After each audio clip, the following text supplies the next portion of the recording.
ಬ್ರಿಟಿಷರ ರಾಜಕೀಯ ಏಳಿಗೆ.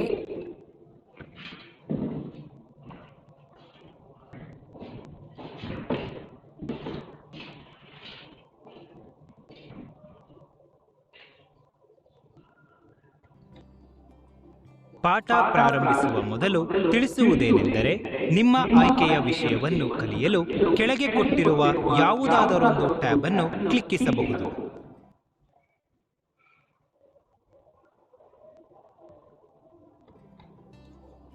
ಪೀಠಿಕೆ: ಬ್ರಿಟಿಷರ ಮತ್ತು ಫ್ರೆಂಚರ ಸೈನಿಕ ಸಾಮರ್ಥ್ಯ, ರಾಜಕೀಯ ಮಹತ್ವಾಕಾಂಕ್ಷೆ ಹಾಗೂ ಸ್ಥಳೀಯ ಅರಸರ ಅಂತಹ ಕಲಹಗಳು ಯುದ್ಧಗಳಿಗೆ ಪ್ರೇರಣೆ ನೀಡಿದವು. ಇದರಿಂದ ಬ್ರಿಟಿಷರು ಭಾರತದಲ್ಲಿ ಅನೇಕ ಯುದ್ಧಗಳನ್ನು ಮಾಡಿದರು. ಚಾಣಾಕ್ಷತೆ ಮತ್ತು ಕುಟಿಲ ನೀತಿಗಳಿಂದ ಕರ್ನಾಟಕ ಮತ್ತು ಬಂಗಾಳದಲ್ಲಿ ಸಾಮಾನ್ಯ ಶಕ 1857ರವರೆಗೆ ತಮ್ಮ ಅಧಿಪತ್ಯವನ್ನು ಸ್ಥಾಪಿಸಿದರು. ಹೀಗಾಗಿ ಈ ಅಧ್ಯಾಯದಲ್ಲಿ ನಾವು ಭಾರತದಲ್ಲಿ ಬ್ರಿಟಿಷರು ರಾಜಕೀಯವಾಗಿ ಏಳಿಗೆಯಾಗಲು ಸಹಾಯಕವಾದ ಅಂಶಗಳು, ಪ್ಲಾಸಿ ಮತ್ತು ಬಕ್ಸಾರ್ ಕದನದ ಕಾರಣಗಳು ಮತ್ತು ಪರಿಣಾಮಗಳು, ಹಾಗೂ ಕರ್ನಾಟಕ ಯುದ್ಧಗಳ ಕಾರಣ ಮತ್ತು ಪರಿಣಾಮಗಳ ಬಗ್ಗೆ ತಿಳಿದುಕೊಳ್ಳೋಣ. ನೋಡಿ, ನಾವು ನಿನ್ನೆವರೆಗೂ ಯುರೋಪಿಯನ್ನರ ಆಗಮನ, ಅಲೆ ಡಚ್ಚರು ಮುಕ್ತಾಯ ಆದರು. ಈಗ ನಂತರ ನಾವು ಎಲ್ಲಿ ಬರ್ತಾ ಇದ್ದೀವಿ ಅಂತ ಹೇಳಿದ್ರೆ, ಭಾರತದಲ್ಲಿ ಬ್ರಿಟಿಷರ ರಾಜಕೀಯ ಏಳಿಗೆ. ಬ್ರಿಟಿಷರು ಬಂದ ಡಚ್ಚರ ನಂತರ ಬಂದಿದ್ದೆ ಬ್ರಿಟಿಷರು. ಇವರು ರಾಜಕೀಯ ಏಳಿಗೆ ಯಾವ ರೀತಿ ಆಯಿತು ಅಂತಕ್ಕಂಥದ್ದನ್ನ ನಾವು ಈ ಪಾಠದಲ್ಲಿ ತಿಳ್ಕೊಬೇಕಾಗಿದೆ. ಬ್ರಿಟಿಷರು ಮತ್ತು ಫ್ರೆಂಚರ ಸೈನಿಕ ಸಾಮರ್ಥ್ಯ, ರಾಜಕೀಯ ಮಹತ್ವಾಕಾಂಕ್ಷೆ ಹಾಗೂ ಸ್ಥಳೀಯ ಅರಸರ ಅಂತಃಕಲಹಗಳು ಯುದ್ಧಗಳಿಗೆ ಪ್ರೇರಣೆ ನೀಡಿದವು. ಇದರಿಂದ ಬ್ರಿಟಿಷರು ಭಾರತದಲ್ಲಿ ಅನೇಕ ಯುದ್ಧಗಳನ್ನು ಮಾಡಿದರು. ಚಾಣಕ್ಷತೆ ಮತ್ತು ಕುಟಿಲ ನೀತಿಗಳಿಂದ ಕರ್ನಾಟಕ ಮತ್ತು ಬಂಗಾಳದಲ್ಲಿ ಸಾಮಾನ್ಯ ಶಕ 1857ರವರೆಗೆ ತಮ್ಮ ಆಧಿಪತ್ಯವನ್ನು ಸ್ಥಾಪನೆ ಮಾಡ್ತಾರೆ. ಅರ್ಥ ಆಯ್ತು? ಅಂದ್ರೆ ನಮ್ಮಲ್ಲಿರ್ತಕ್ಕಂಥ ದೌರ್ಬಲ್ಯವನ್ನ ಕಂಡು ಇವರು ಬಹಳ ಚಾಣಕ್ಷರು. ಇವರು ನಮ್ಮಲ್ಲಿರ್ತಕ್ಕಂತಹ ಕಲೆಗಳನ್ನು ತಿಳ್ಕೊಂಡು ಇವರು ಬಂದು ಇಲ್ಲಿ ಕುಟಿಲ ನೀತಿಗಳಿಂದ ಬಂಗಾಳ ಮತ್ತು ಕರ್ನಾಟಕ 1857ರವರೆಗೆ ತಮ್ಮ ಆಧಿಪತ್ಯವನ್ನು ಸ್ಥಾಪನೆ ಮಾಡ್ತಾರೆ ಬ್ರಿಟಿಷರು ನಮ್ಮ ಭಾರತದಲ್ಲಿ.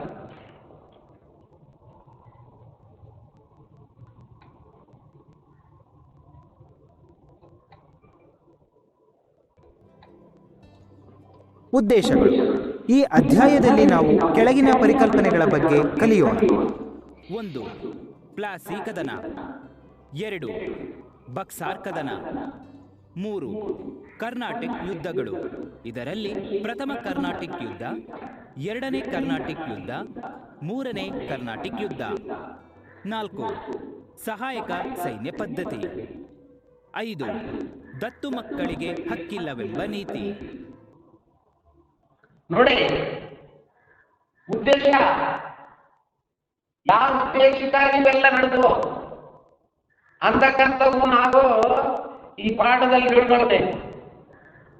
ಹತ್ತಾರು ಸಾಮರ್ಥ್ಯಗಳು, ಇವೆಲ್ಲ ಸಾಮರ್ಥ್ಯಗಳು, ಇವೆಲ್ಲ ಉದ್ದೇಶಗಳು ಏನು?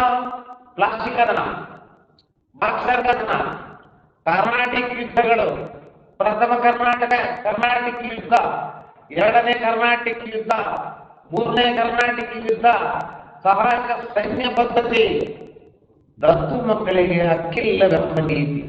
ಇದು ಎಲ್ಲ ಬ್ರಿಟಿಷರು ಮತ್ತೆ ನಮ್ಮ ಇಂಡಿಯನ್ ಭಾರತದಲ್ಲಿರ್ತಕ್ಕಂಥ ರಾಜ್ಯಗಳು ಮತ್ತೆ ನಡೆದಿರ್ತಕ್ಕಂಥ ಯುದ್ಧಗಳು. ಇದ್ರ ಬಗ್ಗೆ ನಾವು ಒಂದೊಂದಾಗೆ ತಿಳ್ಕೊಳ್ತಾ ಹೋಗೋಣ. ಬಂಗಾಳದಲ್ಲಿ ನಡೆದ ಪ್ಲಾಸಿ ಕದನದ ಬಗ್ಗೆ ತಿಳಿದುಕೊಳ್ಳೋಣ. ಬಂಗಾಳವು ಮೊಘಲ್ ಸಾಮ್ರಾಜ್ಯದ ಸಮೃದ್ಧ ಪ್ರಾಂತ್ಯವಾಗಿತ್ತು. ಅದರ ಪ್ರಾಂತ್ಯಾಧಿಕಾರಿಯಾಗಿದ್ದ ಅಲಿವರ್ದಿ ಖಾನ್ ಮೊಘಲ್ ಸಾಮ್ರಾಜ್ಯ ಅವನತಿ ಹಾದಿಯಲ್ಲಿದ್ದಾಗ ಸ್ವತಂತ್ರನಾದನು. ಆತನ ನಂತರ ಸಿರಾಜ್ ಉದ್ ದೌಲನು ಬಂಗಾಳದ ನವಾಬನಾದನು.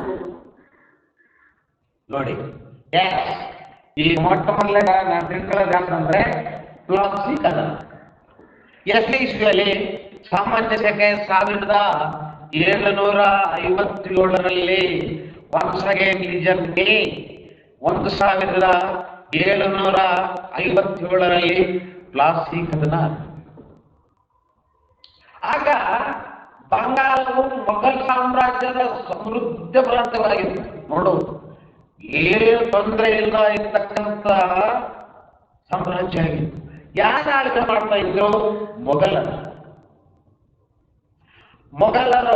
ಬಂಗಾಳದ ಸಮೃದ್ಧ ಪ್ರಾಂತವಾಗಿತ್ತು, ಅದರ ಪ್ರಾಂತಾಧಿಕಾರಿಯಾಗಿತ್ತು. ಯಾರು? ಅಲಿವರ್ದಿ ಖಾನ್ ಅಂತಕ್ಕಂಥನು ಮೊಘಲ್ ಸಾಮ್ರಾಜ್ಯದ ಲಿದ. ಮೊಘಲ್ ಸಾಮ್ರಾಜ್ಯ ಅವನದಿಯಾಗಿದ್ದಾಗ ಮೊಘಲ್ ಮುಗಿದಾಗ ಎಲ್ಲ ಹಾಳಾಗೋಗುತ್ತೆ. ಅವಾಗ ಅಲಿವರ್ದಿ ಖಾನ್ ಅಂತಕ್ಕಂಥವನು ಸ್ವತಂತ್ರನಾಗ್ತಾನೆ. ಆತನ ನಂತರ ಸಿರಾಜುದ್ದೌಲ ಬಂಗಾಳದ ನವಾಬ ಆಗ್ತಾನೆ.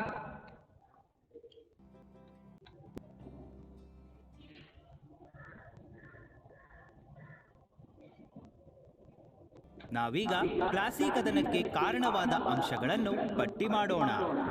ಇಂಗ್ಲಿಷರು ತನ್ನ ಆದೇಶಗಳನ್ನು ಪಾಲಿಸದೆ ವೈರಿಗಳೊಡನೆ ಸೇರಿ ಕುತಂತ್ರ ಮಾಡುತ್ತಿದ್ದಾರೆಂದು ಸಿರಾಜುದ್ದೌಲನು ಭಾವಿಸಿದನು. ಇದರಿಂದ ಕೋಪಗೊಂಡು ಇಂಗ್ಲಿಷ್ ಕೋಠಿಗಳನ್ನು ಸ್ವಾಧೀನಪಡಿಸಿಕೊಂಡನು. ಇದೇ ಮುಂದೆ ಪ್ಲಾಸಿ ಕದನಕ್ಕೆ ಕಾರಣವಾಯಿತು. ಪ್ಲಾಸಿ ಕದನ, ಪ್ಲಾಸಿ ಯುದ್ಧ ನಡೆದ ಕಾರಣ ಏನಂತ ಹೇಳಿದ್ರೆ, ಇಂಗ್ಲಿಷರು ತನ್ನ ಆದೇಶಗಳನ್ನು ಪಾಲಿಸದೆ ವೈರಿಗಳೊಡನೆ ಸೇರಿ ಕುತಂತ್ರ ಮಾಡುತ್ತಿದ್ದಾರೆ ಎಂದು ಸಿರಾಜುದ್ದೌಲನು ಭಾವಿಸಿದನು. ನೋಡಿ, ಇಂಗ್ಲಿಷ್ ಬಂದಿದ್ದ ಇವನ ಆದೇಶಗಳನ್ನು ಪಾಲಿಸ್ತಾ ಇರಲಿಲ್ಲ. ಇವನು ವೈರಿಗಳ ಜೊತೆ ಕುತಂತ್ರ ಮಾಡ್ತಾ ಇದ್ರು. ಯಾರು ವೈರಿಗಳ ಜೊತೆ? ಸಿರಾಜುದ್ದೌಲನ ವೈರಿಗಳ ಜೊತೆ. ಅದು ಹಾಗಾಗಿತ್ತು. ಬ್ರಿಟಿಷರು ಮತ್ತು ನನ್ನ ವೈರಿಗಳು ಹೇಗೆ ಏನೋ ಮೋಸ ಮಾಡ್ತಾರಲ್ಲ ಅಂತ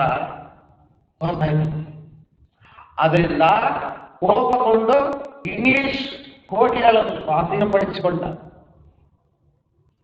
ಯಾರು? ಸಿರಾಜುದ್ದೌಲ. ಇದೇ ಮುಂದೆ ಪ್ಲಾಸಿ ಕದನಕ್ಕೆ ಕಾರಣವಾಯಿತು. ಪ್ಲಾಸಿ ಕದನಕ್ಕೆ ಕಾರಣ ಇಷ್ಟೇ, ಸಿರಾಜುದ್ದೌಲನು ಇಂಗ್ಲಿಷ್ನವ್ರು ಏನಿದ್ರಲ್ಲ ಅವರು ನಮ್ಮ ವೈರಿಗಳ ಜೊತೆಗೆ ಏನೋ ಕುತಂತ್ರ ಮಾಡ್ತಾ ಇದ್ದಾರೆ ಅಂತ ಹೇಳ್ಬಿಟ್ಟು ಅವನು ಏನ್ ಮಾಡ್ಬಿಟ್ಟ, ಇಂಗ್ಲಿಷ್ ಕೋಟೆಗಳನ್ನ ಸ್ವಾಧೀನಪಡಿಸಿಕೊಂಡ್ಬಿಟ್ಟ. ಇದೇ ಪ್ಲಾಸಿ ಕದನಕ್ಕೆ ಕಾರಣ ಆಯಿತು. ಮದ್ರಾಸಿನ ಕಂಪನಿಯ ಅಧಿಕಾರಿಗಳು ರಾಬರ್ಟ್ ಕ್ಲೈವ್ನ ನೇತೃತ್ವದಲ್ಲಿ ಕಲ್ಕತ್ತಕ್ಕೆ ಸೈನ್ಯ ರವಾನಿಸಿದರು. ನೋಡಿ, ನವಾಬ್ ಸಿರಾಜುದ್ದೌಲ ತಾಳೆ ವಾರ್ತೆ ಕೇಳಿ ಮದ್ರಾಸ್ನಲ್ಲಿ ಕಂಪನಿಯ ಅಧಿಕಾರಿಗಳು ರಾಬರ್ಟ್ ಕ್ಲೈವ್ ಬ್ರಿಟಿಷ್ ನೇತೃತ್ವದಲ್ಲಿ ಕಲ್ಕತ್ತಕ್ಕೆ ಸೈನ್ಯ ರವಾನಿಸಿಬಿಟ್ಟ. ಬಂಗಾಳದಲ್ಲಿ ಸಿರಾಜುದ್ದೌಲ ಇದ್ನಲ್ಲ, ಅಲ್ಲಿ ಇಲ್ಲೇನು ನಡೀತದೆ ಅಂತ ಹೇಳ್ಬಿಟ್ಟು ಇವ್ನು ಯಾವನು? ರಾಬರ್ಟ್ ಕ್ಲೈವ್ನು ಕಲ್ಕತ್ತಕ್ಕೆ ಸೈನ್ಯವನ್ನ ಕಳಿಸ್ಬಿಟ್ಟ, ಬ್ರಿಟಿಷ್ ಸೈನ್ಯವನ್ನು ಆಪೋಸಿಟ್. ಬ್ರಿಟಿಷರು ಮತ್ತು ಸಿರಾಜುದ್ದೌಲನ ಸೈನ್ಯದ ನಡುವೆ ಪ್ಲಾಸಿ ಎಂಬಲ್ಲಿ ಸಾಮಾನ್ಯ ಶಕೆ 1757 ಜೂನ್ 23ರಂದು ಯುದ್ಧವಾಯಿತು. ಯುದ್ಧದಲ್ಲಿ ಮೀರ್ ಜಾಫರ್ನು ಬ್ರಿಟಿಷರಿಗೆ ನೆರವಾದನು. ಅಂತಿಮವಾಗಿ ಸಿರಾಜುದ್ದೌಲನು ಸೋತು ಕೊಲ್ಲಲ್ಪಟ್ಟನು. ಮೀರ್ ಜಾಫರ್ನು ಮಾಡಿದ ದ್ರೋಹದಿಂದ ಬ್ರಿಟಿಷರಿಗೆ ಜಯ ಲಭಿಸಿತು. ಬ್ರಿಟಿಷ್ ವಸಾಹತುಶಾಹಿಯ ಸ್ಥಾಪನೆಯಾಯಿತು. ನೋಡಪ್ಪ, ಸಿರಾಜುದ್ದೌಲ ಸೋತಾರ ಪಾಪ. ಬ್ರಿಟಿಷರು ಇಲ್ಲಿ ನಾವು ಕಳಿಸ್ಬಿಟ್ನಲ್ಲಪ್ಪ. ಬ್ರಿಟಿಷರು ಮತ್ತು ಸಿರಾಜುದ್ದೌಲನ ಸೈನ್ಯದ ನಡುವೆ ಪ್ಲಾಸಿ ಅಂದರೆ ಅದೊಂದು ಪ್ಲೇಸ್, ಅದೊಂದು ಜಾಗ. ಪ್ಲಾಸಿ ಎಂಬಲ್ಲಿ ಸಾಮಾನ್ಯ ಶಕೆ 1757 ಜೂನ್ 23ರಂದು ಯುದ್ಧ ನಡೆಯುತ್ತದೆ. ಯಾರ್ಯಾರು ಮಾಡಿ? ಬ್ರಿಟಿಷರು ಮತ್ತು ಸಿರಾಜುದ್ದೌಲನ ಮಧ್ಯೆ ನಡೆಯುತ್ತದೆ. ಎಷ್ಟೆಚ್ಚಾಗಿ 1757 ಜೂನ್ 23. ಮೀರ್ ಜಾಫರ್ ಬ್ರಿಟಿಷರಿಗೆ ನೆರವಾಗ್ತಾನೆ. ನೋಡಿ ಮೀರ್ ಜಾಫರ್ ಅಂತಕ್ಕಂಥವನು ಬ್ರಿಟಿಷರಿಗೆ ಸಹಾಯ ಮಾಡ್ತಾನೆ. ಸಿರಾಜುದ್ದೌಲ ಸೋತು ಸತ್ತೋಗ್ತಾನೆ, ಸೋತು ಕೊಲ್ಲಲ್ಪಟ್ಟನು, ಕೊಲೆ ಆಗ್ಬಿಡ್ತಾನೆ. ಮೀರ್ ಜಾಫರ್ ಮಾಡಿದ ದ್ರೋಹದಿಂದ ಬ್ರಿಟಿಷರಿಗೆ ಜಯ ಅಲ್ಲ. ಮೀರ್ ಜಾಫರ್ ಇದ್ನಲ್ಲ ನಮನೆ ಅಪ್ಪ, ಅವರು ಸಿರಾಜುದ್ದೌಲ ಕಡೆತಾನೆ, ಅವರು ಬ್ರಿಟಿಷರಿಗೆ ಸಹಾಯ ಮಾಡಿಬಿಟ್ಟ, ಸಿರಾಜುದ್ದೌಲ ಸತ್ತೋಗ್ಬಿಡ್ತಾನೆ.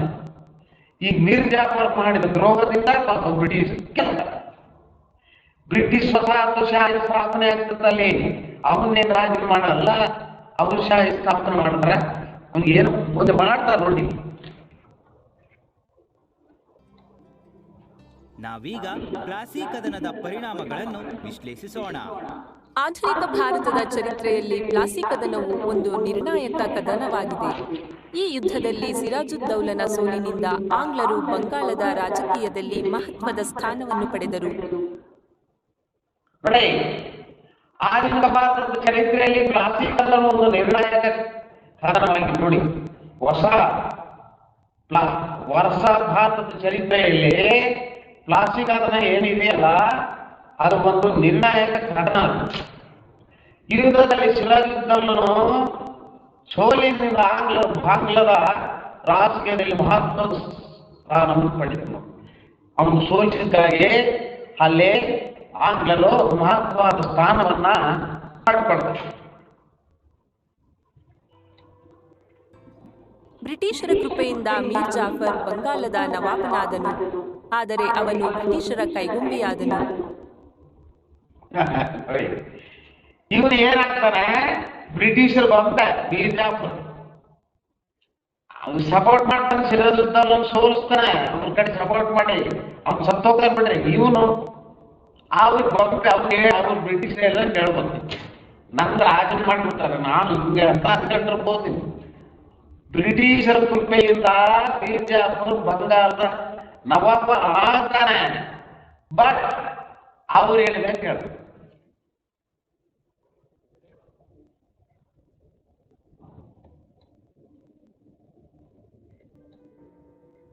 ಬ್ರಿಟಿಷ್ ಈಸ್ಟ್ ಇಂಡಿಯಾ ಕಂಪನಿಯು ಹೇರಳ ಹಣ ಮತ್ತು 24 ಪರಗಣ ಎಂಬ ಜಿಲ್ಲೆಯ ಜಮೀನ್ದಾರಿ ಹಕ್ಕನ್ನು ಪಡೆಯಿತು. ನೋಡಿ, ಈಸ್ಟ್ ಇಂಡಿಯಾ ಕಂಪನಿ ಹೇರಳ ಹಣ ಮತ್ತು 24 ಪರಗಣ ಎಂಬ ಜಿಲ್ಲೆಯ ಜಮೀನ್ದಾರಿ ಹಕ್ಕನ್ನು ಪಡೆದಿದೆ. ಈಸ್ಟ್ ಇಂಡಿಯಾ ಕಂಪನಿ ಯಾರು? ಬ್ರಿಟಿಷರು.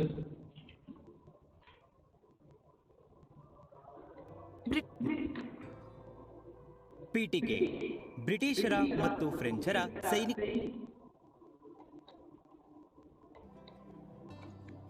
ಉದ್ದೇಶಗಳು.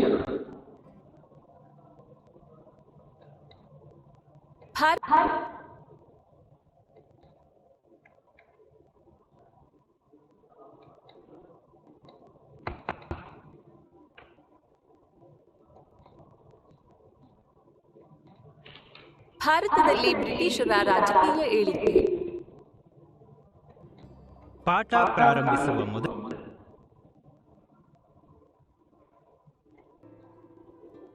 ನಾವೀಗ ಬಂಗಾಳದಲ್ಲಿ ನಡೆದ ಪ್ಲಾಸಿ ಕದನದ ಬಗ್ಗೆ ತಿಳಿದುಕೊಳ್ಳೋಣ. ಬಂಗಾಳವು ಮೊಘಲ್ ನವಾಬ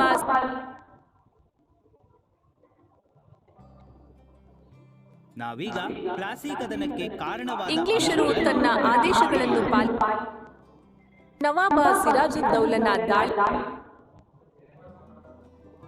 ಬ್ರಿಟಿಷರು ಮತ್ತು ಸಿರಾಜುದ್ದೌಲನ ಸೈನ್ಯ. ನಾವೀಗ ಪ್ಲಾಸಿ ಕದನದ ಪರಿಣಾಮಗಳನ್ನು ವಿಶ್ಲೇಷಿಸೋಣ.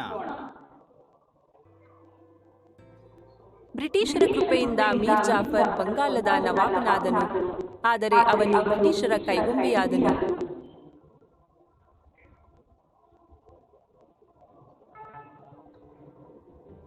ಬ್ರಿಟಿಷ್ ಈಸ್ಟ್ ಇಂಡಿಯಾ ಕಂಪನಿಯು ಹೇರಳ